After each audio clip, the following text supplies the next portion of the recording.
Hey Almighty,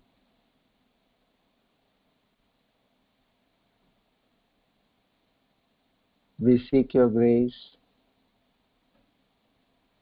your mercy, your blessings, your forgiveness, your strength and fortitude. We are immensely grateful for imparting us this divine knowledge. We beseech in you to give us the right understanding to digest this knowledge and make it a reality in our very lives.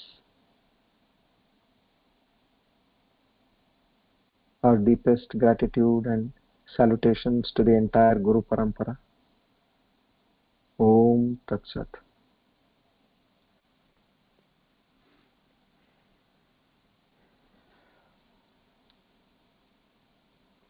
One can say that it's sheer God's grace that today we have hit a landmark number of 50 in terms of the divine discourse. I've always seen in such endeavors of spirituality and seeking the higher, there are quite a lot of obstacles, impediments.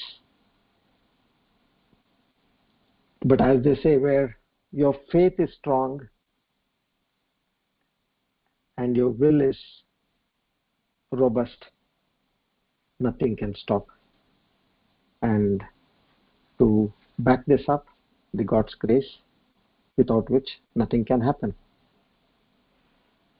So we seek the Lord's grace with the same momentum, and we pray and see that He gives us more and more opportunities and keeps us on this path of spirituality till the end of our lives. So today, the 2nd of June 2020, Sharvarinam Samvatsar, Uttarayan, Grishmarut, Jyesht Mas, Shukla Paksh, Ekadasi, and it's a Tuesday today.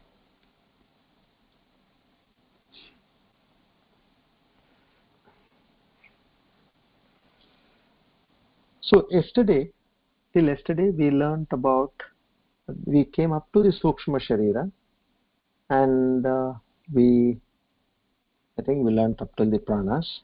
But nevertheless, I'll just quickly take you through where we started from. We are now on a journey to understand what is the pure self and what is the not pure self, meaning what is the not self, Atma and Anatma. And there the scriptures have very clearly indicated that the three bodies in which you live, the Stula, Sukshma and Karana, all these three come under the Anatma because they are temporary in nature.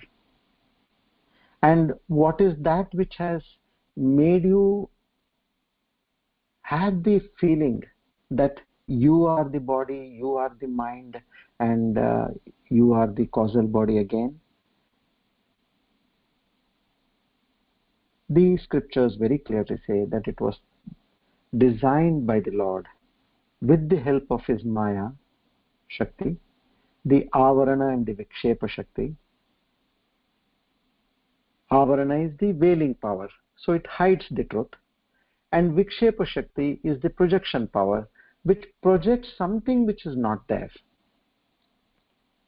An illusory projection, and makes you believe that it is there and you get engrossed in it.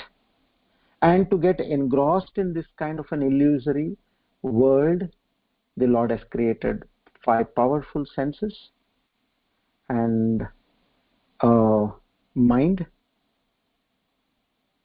to make sure that we are all the time in this world of objects, people, places, and experiences. Why did this happen? Why are we not knowing our true self, and why is this happening? He says it is because of the Maya and the ignorance which he has put in us. We feel that we are limited. We feel that we are incomplete. And to make ourselves feel completed and to get that feeling of a vastness, what a human being does is he runs towards the world. And in the midst of all the pleasures, he feels that he can gain that kind of happiness and lead a contented life. But to the rare few who have their punya fructified, he gives them an opportunity and says, hey, look, you are in the wrong direction. The right direction is this side. Not, don't go outside, go inside. What you're looking is all the small pieces of joy which you're looking in the outside world, which can never satisfy you, how much ever you try to enjoy them. But once you start moving inside, there is a huge resource of bliss. Not happiness. Outside you get pleasure and happiness, but here you get bliss. So that's where now he has started telling us that, look, you are in the wrong direction. Now you change your direction and start moving this way. We are in that process. Visualize that now exactly. Where somebody is guiding us, the Shastras, the Guru is guiding. Now, no, you have gone right. That's not right. You come back, take a U-turn, and then from here you go left, and then there you go straight for some time, and there at so-and-so point to take a left turn again, and this way, you'll reach your destination, which is the right destination. So we are now trying to understand how God has created all this anatma, which is not our true self, and we have to eliminate all this from our with our right understanding. Okay. So we first started with the Sukshma, the Stula Sharira, which is our physical body, which has been made up of 5 great elements, the Pancha Mahabhutas. Then it was said it is born as a result of all the good actions we have done in the past lives. And thirdly, it is a counter or a place of experiences. Fourthly, this body has 6 major modifications. So this is all what we learned from the Annamaya Kosha. So now we move to the Stula Sharira. The Sukshma Sharira, and further again with the other third body, which is the Karana Sharira. Okay. Now, in Sukshma Sharira, we also learnt, as the word Sukshma says, it is subtle, which means you cannot perceive this particular body as you do with a Stula Sharira or a gross body. Like a gross body, you can touch your hand, you can touch your leg, you can touch your face. You can feel the whole body part by part because it is perceivable by the senses. Whereas a Sukshma Sharira is subtle, which you cannot perceive it by the same way as you did with the Stula Sharira. And it has got major components are aspects, 5 subtle elements. It's made up of 5 subtle elements. Second is it's constituted by 17 limbs. Third, it's again an instrument of experience. There it was a counter of experience or a house, place of experience. Here this is an instrument of experience. Understand the difference. That is a house. Here it is a instrument. This more like in a house you have a say you have a mobile phone. Mobile phone is an instrument. On the same lines here, this is an instrument. As I explain, then you'll get an idea of this difference. And fourthly, it's again common, where this Sukshma Sharira, one has gained based on all the good actions we have done in the past. Now, the 17 limbs which we are talking about are the 5 Jnanendriyas, which are the sense organs, 5 Karmendriyas, 5 organs of action, then the 5 pranas, which are prana, pana, vyana, udana, samana, which do different functions of breathing, evacuation of all the unwanted waste material, then digestion, supply of all the digested food to various parts of the body, and overall functioning of the internal organs of the body. And then we have the manas, manaha, buddhi. So we did up till the pranas yesterday. So now we are going to take up with the manas and buddhi. A quick recap on the Pancha Jnanendriyas: ear, skin, eye, tongue, nose, which are the 5 sensory sense organs. Their function is to hear, to touch, to see, to taste, to smell. Pancha Karmendriyas, you have 5 organs, which are organ of speech, hand, leg, anus, and genital. Function is to speak, to grasp, to locomotion, then to eliminate waste, and to procreate. These are the function of the Jnanendriya and Karmendriya. The 5 pranas I have already mentioned to you. Now let's come to the mind.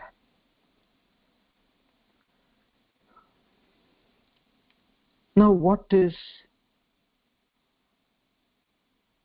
your mind? Thoughts which are in a state of sankalp, meaning I want, I don't want. That constitutes your mind. As simple as you can say, should I wear this outfit or should I wear that outfit? Should I go out now or should I go out tomorrow? Should I go alone or should I go with my friend? All these kind of where there is a decision is not made. You are in vacillation, as they call you. You are just going this way, that way, and thinking of unwanted things also. Now if I say I'm going to go, let me go for a movie, will I get a ticket over there or not? Shall I book it on the net and go? Or shall I ask somebody to do that? So all these kind of various optional thinking, this constitutes a mind. Sankalpa vikalpatmaka iti manaha. Chanchalam iti manaha. So it is always chanchala. And now, along with this manaha, chitta is also included, which is the seat of memory. Any action you have done, or you have heard of anybody, or you have read of anybody, that goes into your memory.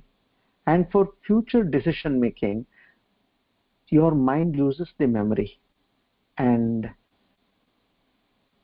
then further takes a decision. Now, who takes a decision is the buddhi, which we are now going to talk about.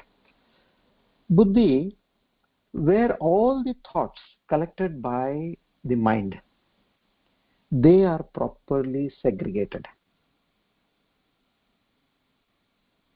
So thoughts which are in a state of coming to a point of decision, that is where the buddhi and intellect plays its role. It does the reasoning, it does the inference, the logical thinking, then the pros and cons, all that is assessed by the buddhi and then it finally gives its answer. Like say there's a postman. He goes to various mailboxes in the vicinity. About, let's say his job is about 20 mailboxes, that is post boxes. He goes there, he picks up all of them, and he goes on dumping in his one bag which he carries, a huge bag. He takes all of them and goes to the post office. And there at the post office, you have seen small pigeon boxes. He starts segregating them into different states, and from there, depending on the size of the post office, then into different districts and different places, so that segregation physically happens. So same way the buddhi, it takes the help of the mind, it takes the help of the memory, and it starts analyzing its own reasoning. These are the faculties: reasoning, inference, logical thinking. These are all the faculties of the buddhi. Like it's like this 3-member committee or a 7-member committee over there. Everybody does their job, and then finally it decides. Ahankara, which we call as the I thought, is also a part of the buddhi, and every desire which springs in our mind, we say mind because eventually all four are, we call it as mind, which springs is in the center of this intellect, which is the buddhi. And where does that come from, that thought? That thought comes from the karan sharir, the causal body. Now when we go to that next, then you will be able to understand. So you are trying to understand how God has created your body. We are only talking about you now, how you have been created, and what all goes in this creation, what is happening. We don't know. We are just living by instincts and by whatever society has taught us, whatever family has taught us, whatever the world is teaching us, that's all. But we don't know the inner aspects of how this whole creation has happened. So now one is that desires also spring in. Meaning what happens? You are now simply sitting. You have not made any plan, you have not thought about anything. Suddenly a desire comes, you say, "Arey, why don't I talk to that person, my friend? It's a long time I've spoken to him or her. I think I need to call her." You start talking. Suddenly it springs up in your mind, "Let me order something from so-and-so restaurant, or let's make a plan to go there." These are the desires which are in the causal body in terms of your vasanas and tendencies. So as I said, we'll come to that. So now this buddhi is decision making, and the part of buddhi is the ahankar, where the I factor is. Now our greatest enemy in the whole process is this ahankar. How to get rid of this ahankar is our entire endeavor. So I was telling you, like if you are, let's say, anti-terrorist squad, okay, you are the head of the anti-terrorist squad, what would you do? First thing, you would want to locate where the terrorists are. By common sense, that's what you would want to do. So in the same way, now we know that what is coming between us and God, or our true self, is this ahankar, ego. So we know now it is in the buddhi, and how we are going to get rid of it, we will think about it. At least we have located now. Okay. Another aspect to this buddhi which we need to understand is this intellect or buddhi also gives you an innate sense of right and wrong.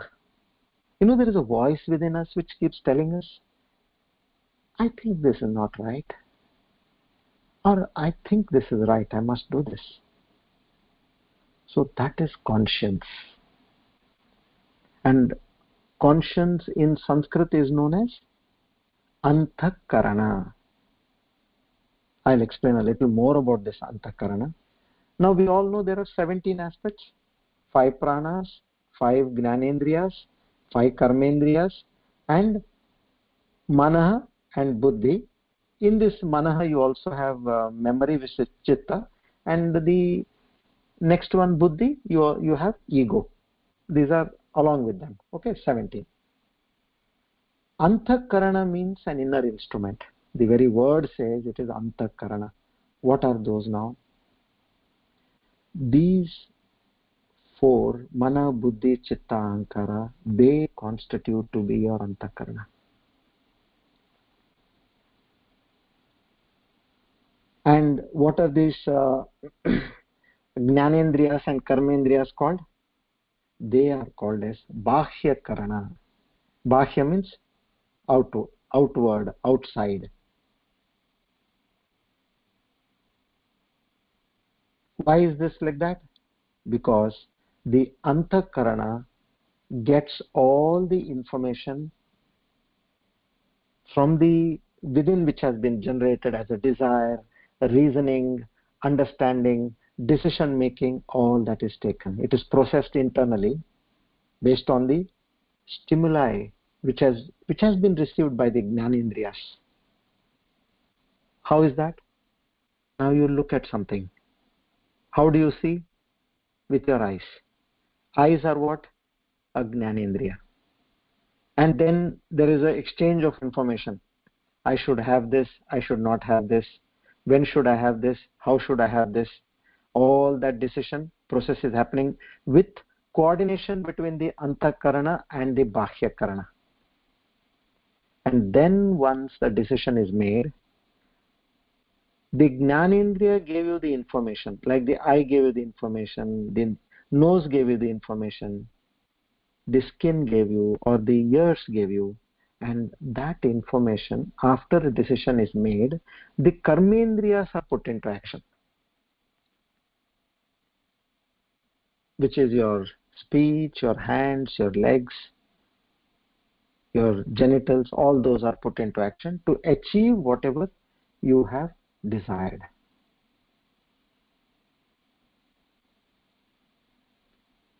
So I'll say once again, antakarana are only these 4: mana, buddhi, chitta, ahankara. These are the inside components. And gnanendriya, 5 gnanendriya and 5 karmendriyas are bahya karana, the outside components. They work in coordination, and based on the information received by the gnanendriyas, processed by the antakarana, that is the mind, intellect, a decision is made, and then the karmendriyas get into action to achieve this, and that becomes a karma, an action, a karma.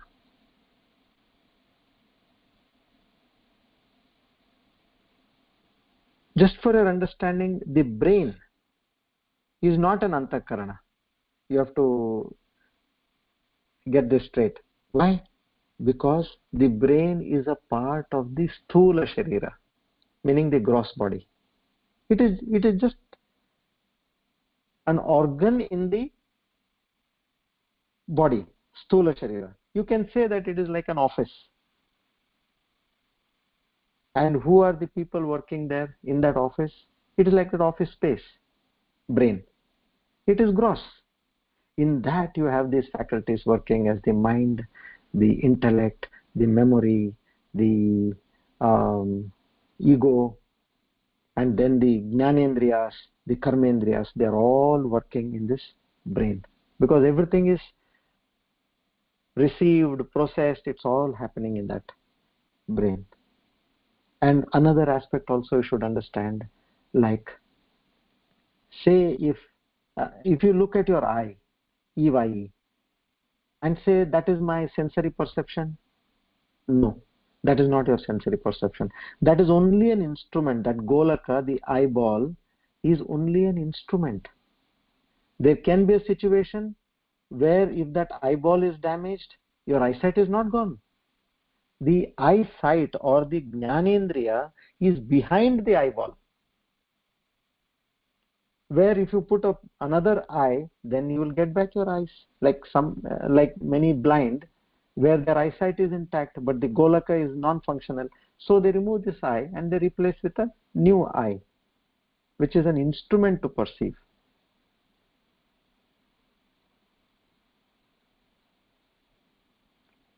So, like for example, when the brain ceases to function and the person goes into coma, let's say, the antakarana is still present.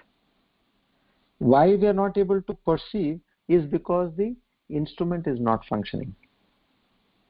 Like if your SIM card is intact, but your mobile is not functioning, so then what happens? Unless the mobile functions, your whatever information is there in the SIM card, that will not come out unless you take that and put it into another mobile. So the hardware is the eye, the software is the eyesight, which is the Jnanendriya, the senses. So all Jnanendriyas are just like the software. Be it ear, your nose, your eye, skin, tongue, all these are hardware. But the part which does the processing behind, they are the software. Okay. Now the third aspect of what we learned about this Sukshma Sharira was, it's an instrument of experience, we said. Bhoga Sadhanam. In case of a gross body, it was Bhoga Ayatanam, a house. But here it is Sadhanam, means it's just an instrument for an experience. What does it experience in this Sukshma Sharira? What all do we experience majorly? We experience all with respect to heat and cold, joy and sorrow, honor and dishonor, majorly. These are the three broad classifications which you can talk about. A tenement or a house of experience which experiences all these. You mean to say, now when I step on a thorn, and is it not that the body experiences this prick of this thorn? No. It is the sensory perception of the skin which sends the signals to the brain, and then the brain knows that first it experiences pain, and then it knows that there is a foreign body which has entered into the body, and that needs to be taken out because it is an enemy to this body. So all that processing happens in the brain. Just like talk about a body. A body cannot, which is like a house, let us say. A house will not experience cold, heat, joy, sorrow, honor, dishonor. It will not. It is only the people inside which are like this mind, buddhi. These are the ones which will experience all heat, cold, joy, sorrow, honor, dishonor, that way. The fourth aspect here is this Sukshma Sharira is again a result of your past great actions. Whatever you have done, good actions, that comes as a result in terms of you getting intelligent mind, you getting all your sense organs in place. Not necessarily that everything should be in place. Some are born blind, some are born deaf. So many illnesses can come in your sensory perceptions. So the more good you have done, the more faculty, strength you have in the creation. That's how you see there are extremely intelligent people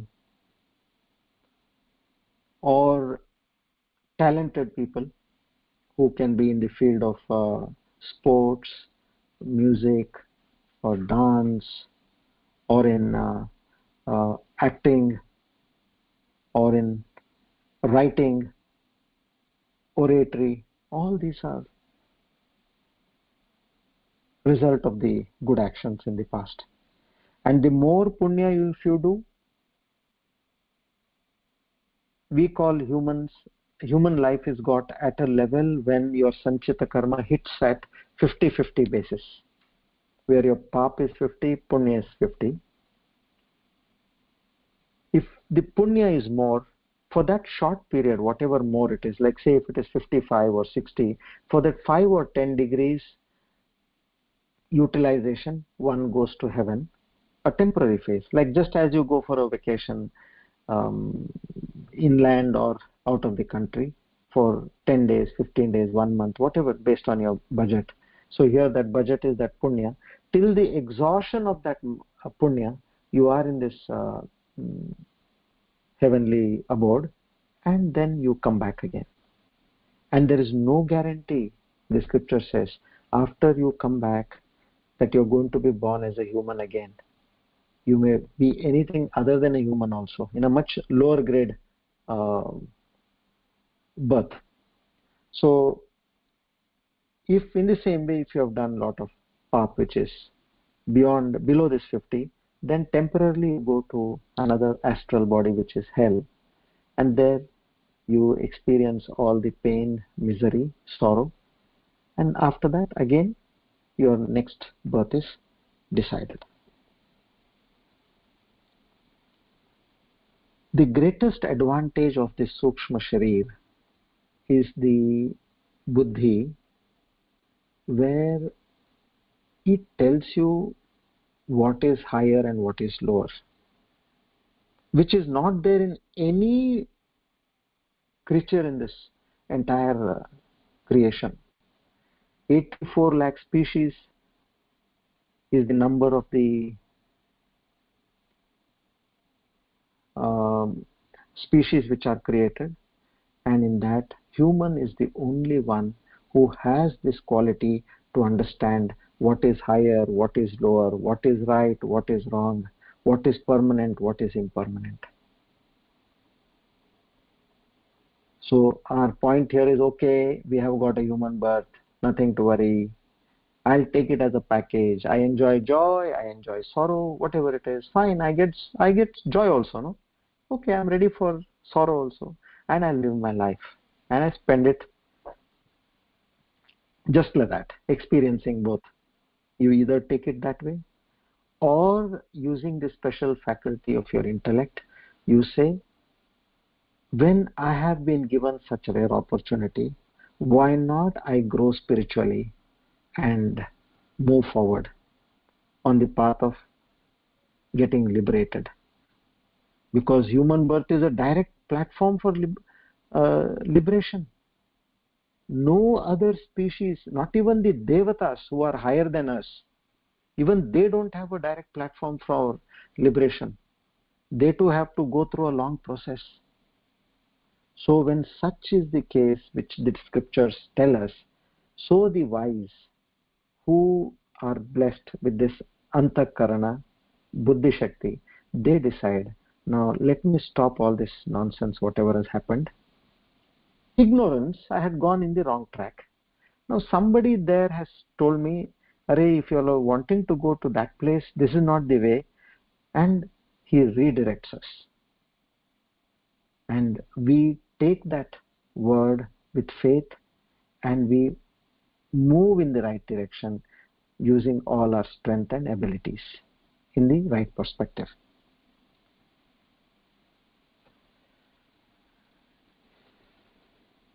Okay, I think we stop here and we'll do our meditation.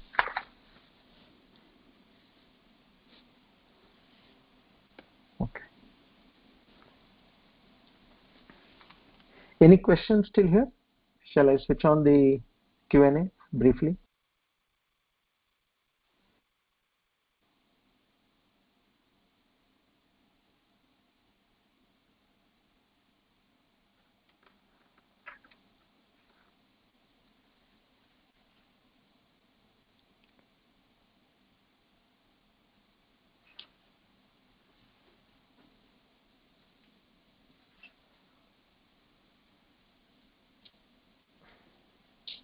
Okay, I don't see any questions coming. Come, let's meditate.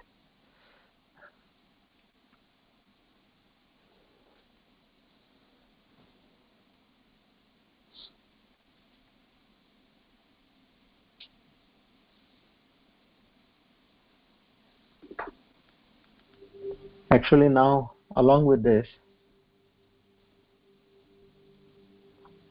okay. Uh, okay. So when both Pap and Punya are 50-50, okay. What is the subsequent question?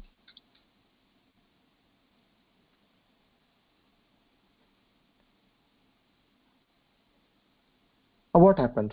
Yeah, now, as I said, when they are around the levels of 50-50, that's when you get a human birth, which we all have got now.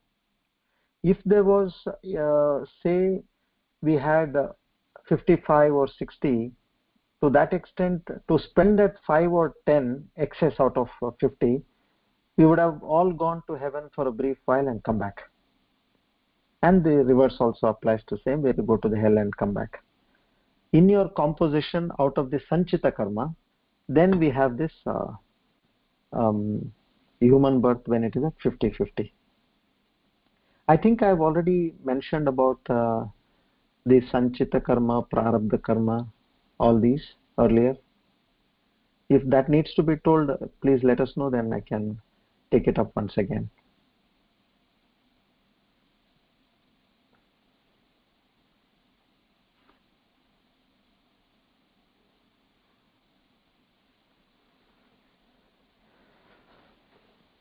Okay.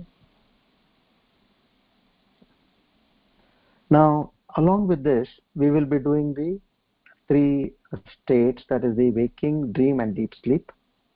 And then we'll do the Panchakosha. What are the Panchakosha? We will understand that in depth, so that you will also know when we are doing so religiously this Panchakosha meditation, what exactly we should be achieving while doing this meditation. That also will come to know. I think we'll be able to cover up tomorrow. And Chetna is asking us about Sanchit and Prarabdha Karma again. I'll do that tomorrow. Okay, thank you.